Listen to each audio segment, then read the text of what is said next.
इमरान खान साहब जो हैं वो सियासी कुव्वतों से मुज़ाकरात नहीं करना चाहते, और ना ही वो करेंगे मेरे ख्याल से, अनलेस के बिल्कुल ही उनको लगे कि सब दरवाजे बंद हो गए हैं एस्टेब्लिशमेंट के, और जीएचक्यू का gate number 4, gate number 5, gate number 6, सब पे बड़ा सा ताला लगा हुआ है। अभी तो उनको ये लग रहा है ना, कि उनका ये ख्याल है कि गालिबन ताला तो बाहर से लगाया हुआ है किसी ने, लेकिन अंदर चंद लोगों के पास चाबियां भी हैं, जो वक्त आने पे वो चाबियां उनके हवाले करके ताला खोल के उनको अंदर ले आएंगे। अच्छा, अब मसला ये हो रहा है कि ये खाम ख्याली ही है फिलहाल तक तो, क्योंकि अगर एस्टेब्लिशमेंट या उसकी लीडरशिप की कोई ख्वाहिश होती कि वो कोई मुज़ाकरात पसे पर्दा या किसी सूरत में करें, तो वो अभी तक कर चुके होते उसका आगाज। उन्होंने भी नहीं किया, क्योंकि वो भी इमरान खान साहब से फिलहाल मुज़ाकरात नहीं करना चाहते। वहां पर आपको पता है एक बहुत बड़ा मसला 9 मई का है। आप 9 मई के बारे में जो कुछ समझिए, ठीक है, हम सबके ख्यालात और व्यूज हैं उसके ऊपर, लेकिन इस्टेब्लिशमेंट के अंदर और खुसूसन मौजूदा इस्टेब्लिशमेंट के लिए वो एक matter of life and death बन चुका है, और वो उसको किसी सूरत नजरअंदाज नहीं करना चाहते। इसलिए उन्होंने शर्त लगाई है कि जब सबसे पहले वो माफी मांगे, और माफी मांगे वो और पीटीआई, और उसके बाद कोई बातचीत का आगाज हो। तो वो आपको पता है उसका उल्टा जवाब भी आया है कि जी वो माफी हमसे मांगे, इमरान खान को क्यों गिरफ्तार किया, क्रैकडाउन क्यों किया, वर्कर्स को क्यों बंद रखा। तो मामला असल में वहां पे फंसा हुआ है। जहां तक सियासी कुव्वतों से अचक जही साहब का मामला है, देखिए अचक जही साहब बड़े मंजे हुए सियासतदान हैं, और वो सब ये मद्दोजर समझते हैं, और उनका एक एक व्यू पॉइंट भी रहा है एस्टेब्लिशमेंट के बारे में। इसी वजह से आज वो इमरान खान साहब के साथ खड़े हैं, क्योंकि उनका ये ख्याल है कि इमरान खान साहब जो हैं वो रिसीविंग एंड पे है एस्टेब्लिशमेंट के, इसलिए वो उनके और इमरान खान साहब के अहदाफ जो हैं वो मिलते हैं, उनमें मुमासलत हो गई है। तो बात ये कि क्या अचक जई साहब जो हैं वो पिछली गवर्नमेंट्स का हिस्सा नहीं रहे? वो रहे हैं, वो नवाज शरीफ की हुकूमत का भी हिस्सा रहे हैं, उससे पहले वो पीपीपी के हैं। हर सूरत में तो खान साहब की ये जो दूरी है मुख्तलिफ सियासी फोर्सेस को देखने की, इसकी मेरी तो समझ से ये बाहर है, क्योंकि अच्छा सही का खानदान गवर्नरशिप भी उन्होंने एंजॉय की है, मिनिस्ट्रीज भी एंजॉय की है माजी में। तो अगर माजी की बिल्कुल। हुकूमतें गलत थी, फिर अच्छा जई साहब की पार्टी भी गलत थी, इमरान खान साहब को तो कोई तखसीस तो नहीं होनी चाहिए ना। हम्म। लेकिन वो हो रही है, और मैं समझता हूँ ये बड़ी ही ये नापुख्ता सियासी अप्रोच है, क्योंकि अल्टीमेटली दरवाजा तो गेट नंबर 4 हो या पार्लियामान हो या सुप्रीम कोर्ट हो, वो सियासी प्रेशर से ही खुलता है। वो किसी इस्टेब्लिशमेंट से बातचीत के थ्रू नहीं सिर्फ खुल सकता।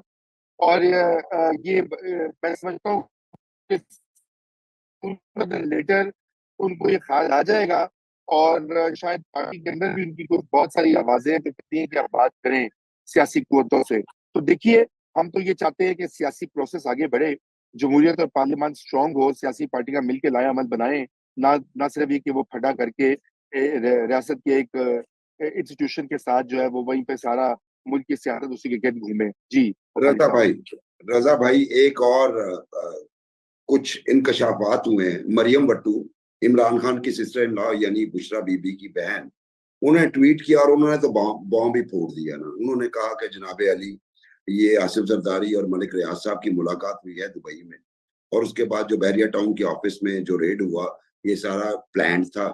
वहां पे फाइलें पहुंचाई गई और वो उठा लिया गया वहां से सामान, ताकि पहुंच जाए और मलिक रियाज भी अपने आप को बरी जिम्मा डिक्लेयर करें। यानी उनके ट्वीट का मकसद ये था। उसके जवाब में आदिल राजा साहब ने कहा कि जनाब अली, इमरान खान का तो मलिक रियाज से कोई लेना देना नहीं था, ये आपकी बहन के वजह से ये सारा जो है रफड़ पड़ा है, और आपकी बहन ही इसकी जिम्मेदार है। अब मामला यूं है कि इस खबर को, मरियम भट्टू के ट्वीट को बड़ा सीरियसली लिया जा रहा है। तो आप क्या समझते हैं? क्योंकि आसिफ जरदारी साहब दुबई में थे, मलिक रियाज साहब भी दुबई में थे, ये तो बात मैं आपको कंफर्म कर सकता हूँ।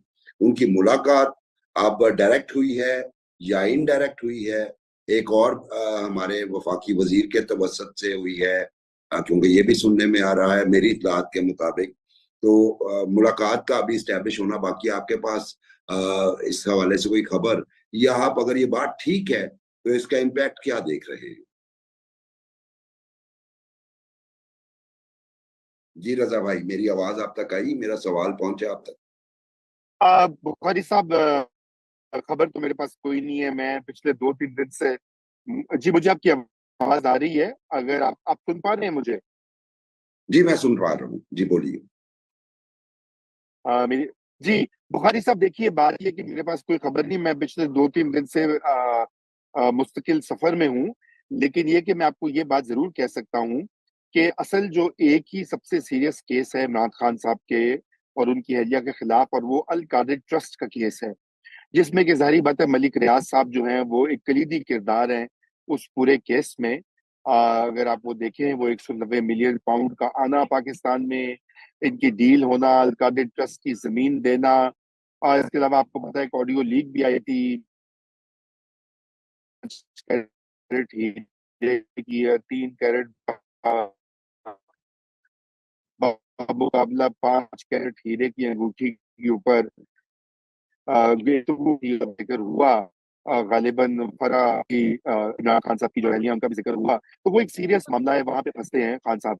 अब अगर तो इस्टेब्लिशमेंट का बड़ी देर से मलिक रियाज को बड़ा क्लियर मैसेज दे रही थी कि अगर आपने ये काम में हमारी मदद नहीं करनी और अगर आपने हमें गच्चा दे जाना है, तो फिर आपका भी सरमाया महफूज नहीं, आपके भी जो इन्वेस्टमेंट्स हैं पाकिस्तान में, वो उनका भी हशर नशर होगा।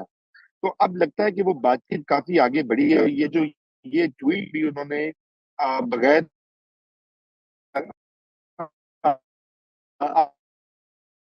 के समय के भाई साहब, आप भी बड़े जानदीदा आदमी है, इधर किसी ना किसी लेवल के ऊपर उनकी ताईद तो होगी, या कम से कम उनकी कोई बात। रजा भाई का कनेक्शन चूंकि सफर कर रहे हैं, तो जी, तो जी, अब आ रही है तो मेरी आवाज? जी आ रही है आवाज आप। जी, जी रजा भाई। जी हाँ, तो मैंने कहा कि जी, मैंने कहा वो उनकी मर्जी के बगैर तो देख, हाँ, उनकी मर्जी के बगैर तो ऐसी ट्वीट नहीं हुई होगी ना, या कोई गुफ्तगू शुनी हुई होगी दोनों बहनों में। तो ऐन मुमकिन है कि ये बात सामने आ गई, और जो मेरे ख्याल से आदिल राजा के ट्वीट का भी आपने जिक्र किया, वो वो वहां भी एक बड़ी क्लियर बात है कि वो भी एक पीटीआई के अंदर हल्के हैं ऐसे, जो ये समझते हैं जी इनको फंसा दिया है खान साहब को, फराह गोगी और वो पूरा जो गैंग था पंजाब में, जो अपनी हुकूमत इंडायरेक्टली चला रहा था। तो वहां उसकी वजह से नुकसान तो कोई और मजे तो कोई और ले रहा था बिल्कुल। उस पूरे प्रोसेस में।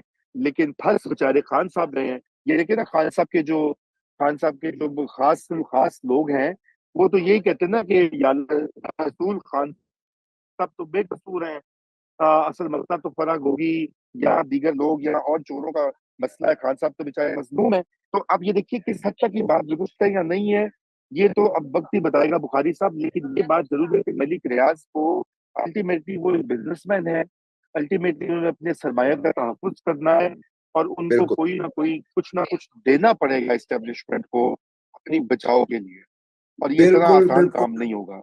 जी आपकी बात से 200% इत्तेफाक है। बहुत शुक्रिया रजा भाई, आपने रोड पे खड़े होके ये प्रोग्राम ज्वाइन किया। लेकिन आपको पता है आपकी फैन फॉलोइंग भी आपको देखना चाहती है। आपकी बात से इत्तेफाक है कि जब इतने बड़े स्टेक्स हो किसी बिजनेस पर्सन के, बिजनेस टाइकून के, तो फिर अल्टीमेटली वो रियासत से नहीं टकरा सकता, और रियासत भी वो जो पाकिस्तान को ट्रूली चलाती हो।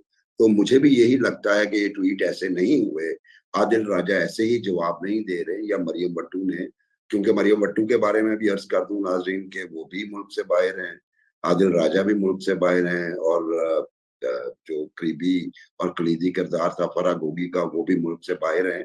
तो बहरहाल इसमें देखिए, जब कहीं ना कहीं आग जलती है तो धुआं उठता है।